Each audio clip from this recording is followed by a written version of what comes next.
ଆଖିରେ ଦେଖୁଥିବା ଦୃଶ୍ୟ କେତେବେଳେ ସତ ତ କେତେବେଳେ ମିଛ ହୋଇଥାଏ। କାହିଁକି କଥାଟି କହିଲି ଭିଡ଼ିଓଟି ଦେଖିଲା ଯାଏଁ ଆପଣ ଜାଣିପାରିବେ। ଆକ୍ଚୁଆଲି ଏଠି ଭାବୁଥିବେ ମୁଁ ରୋଷେଇ କରୁଛି ନା ନା ଆକ୍ଚୁଆଲି ଏଠି ମାଉସୀ ରୋଷେଇ କରୁଥିଲେ, ମୁଁ ଖାଲି ଟିକେ ଭିଡ଼ିଓ ପାଇଁ ଟିକେ ହାତ ହଲେଇ ଦେଉଥିଲି। ନହେଲେ ଆକ୍ଚୁଆଲି ଆପଣମାନେ କ'ଣ ଭାବିବେ ମୋତେ କିଛି ରୋଷେଇ ବି ଜଣା ନାହିଁ।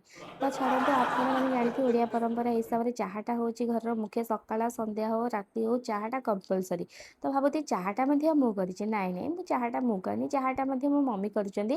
ମୁଁ ଖାଲି ଟିକେ ଏଠି ଯାଇକି ସମସ୍ତଙ୍କୁ ସର୍ଭ କରିବା ପାଇଁ ଚା'ଟିକୁ କପ୍‌ରେ କାଢ଼ି ଦେଉଥିଲି ନା, ନହେଲେ ମୋତେ କ'ଣ ଚାହା ଜଣା। ଆକ୍ଚୁଆଲି ଘରଲୋକ ସମସ୍ତଙ୍କୁ ମୁଁ ଯାଇକି ଚାହା ଗୋଟି ଗୋଟି କରି ସମସ୍ତଙ୍କୁ ଦେଇଥିଲି। ଏମିତି ଦଉ ଦଉ କେତେବେଳେ ଯେ ସବୁ ରୋଷେଇ ସରିଯାଇଥିଲା ଆଉ ଆମ ଡିନର୍ ପାଇଁ ମଧ୍ୟ ଟାଇମ୍ ହେଇଯାଇଥିଲା, କିଛି ବି ଜଣାପଡ଼ୁନଥିଲା। ଘରଲୋକ ସମସ୍ତେ ଆସିଲା ପରେ କେତେ ଖୁସି ଲାଗୁଛି। ତାପରେ ଆମେ ଡିନର୍ ପାଇଁ ସମସ୍ତେ ଖାଇସାରିଲା ପରେ ଏଠି ମାଉସୀ ଆଉ ମୋ ମମି ବସିଥିଲା ଲାଷ୍ଟରେ ଖାଇବା ପାଇଁ। ତ ସେମାନେ ସବୁ ଖାଇସାରିଲା ପରେ ରାତିରେ ଯେହେତୁ ପ୍ରୋଗ୍ରାମ୍ ଥିଲା, ପ୍ରସେସନ୍ ଥିଲା ଆମ ଗାଁରେ, ତ ସେଇଠି ଯାଇକି ଛାତ ଉପରେ ସମସ୍ତେ ଆମେ ଦେଖିଥିଲୁ। ଆପଣମାନେ ବି ଦେଖନ୍ତୁ, ଏନ୍ଜୟ କରନ୍ତୁ। କେମିତି କ'ଣ ଲାଗିଛି ଭିଡ଼ିଓରେ କମେଣ୍ଟ ମାଧ୍ୟମରେ ମୋତେ ସିଓର ଜଣାଇବେ।